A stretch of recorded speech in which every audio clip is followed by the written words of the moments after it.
এলাম খবরে জলের তলায় ছিল কলেজ স্ট্রিটের বইপাড়া। বুক স্টলগুলিতে বইয়ে জলে ব্যাপক ক্ষতি হয়েছে। আজ সেই বইগুলি আবার নতুন করে রোদে। আপনাদের ছবি দেখাবো কলেজ স্ট্রিটের বইপাড়া। গত দুদিনের যে ভয়ানক বৃষ্টি হয়েছে এবং শুধু তাই নয়, কলকাতা তিলোত্তমা একেবারে জলের তলায় চলে গিয়েছে। সব থেকে একটা বড় ক্ষতির জায়গায় কলেজ স্ট্রিটের এই বইপাড়া। দেখা গিয়েছে দোকানে যেভাবে গতকালও আমরা দেখেছি যেভাবে দোকান থেকে একাধিক জল বের করা হচ্ছে।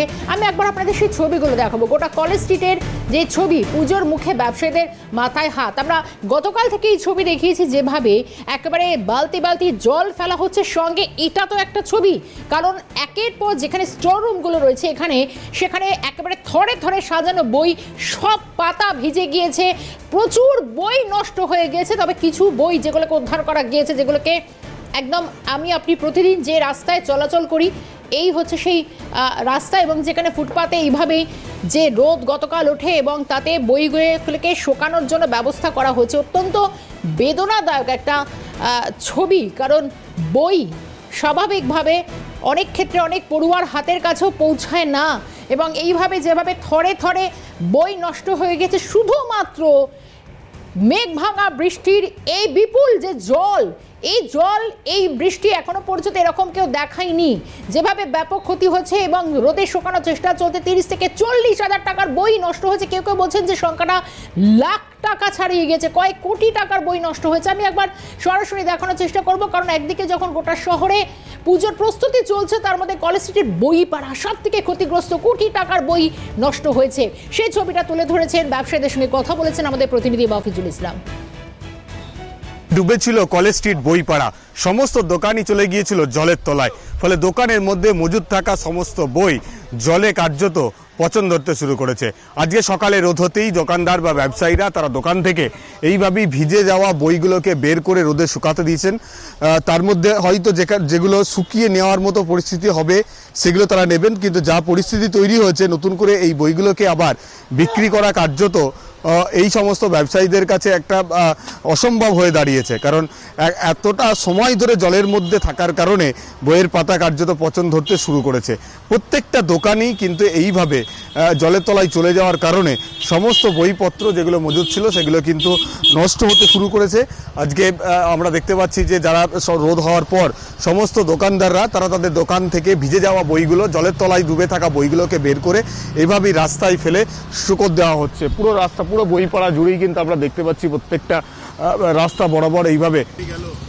আমাদের লাখ লাখ টাকার বই নষ্ট হয়ে গেছে।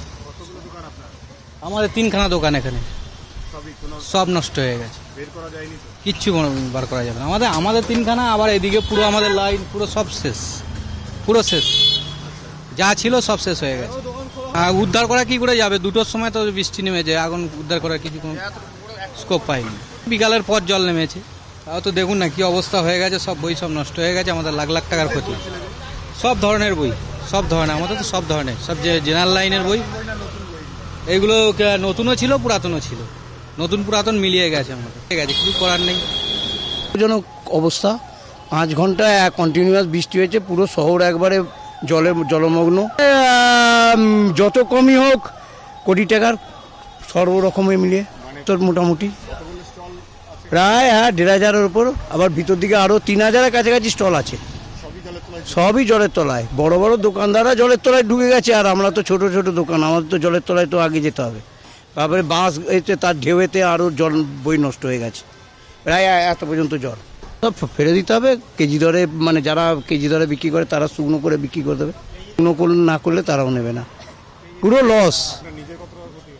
হ্যাঁ, প্রায় অ্যাপ্রক্সিমেট প্রায় 30 থেকে 40 হাজার। হ্যাঁ, টোটাল এটা সব বই তো সব নষ্ট নাকি?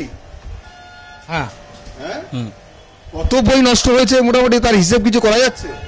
ওটা হিসাব এখন কি করে করে, ওটা সব জায়গায় আছে জল বলতে তোমার পুরো মার্কেটে জল ছিল। এখন এই আমরা দোকানদাররা যেগুলো পরে এসছি, আসার পরে জল বের করার চেষ্টা করছি, কিন্তু কি হবে সামনেই তো পরিস্থিতি দেখতে পাচ্ছেন না। এই বইগুলো তো আর কিছু করার নেই, এগুলো কেন কেউ ভেজা বই থাকলে এগুলো যখন আমরা খুলে যখন মেলতে যাবো, শোকাতে যাবো, সেই সময় তো ফুলে যাবে, ফুলে গেলে পর সেই বইগুলো তার বিক্রি করা আমাদের পক্ষে সম্ভাবনা হবে না, কেউ নেবে না আর কি। হ্যাঁ, ক্ষতি বলতে গেলে পরে এখন কি বলবো আর আপনাদের ক্ষতি, একটা দোকানদারের ক্ষতি কেমন হয়েছে বলে? ক্ষতির পরিমাণ অনেক হয়েছে, তাও তো আমি সব এখনো দেখিনি দাদা, ঠিক মতো আমি বলতেও পারছি না। ক্ষতিপূরণ সরকারের কি দেওয়া উচিত যে পরিস্থিতি তৈরি হয়? তো অবশ্যই দেওয়া উচিত। এখন আমরা কি করব, আমরা এখন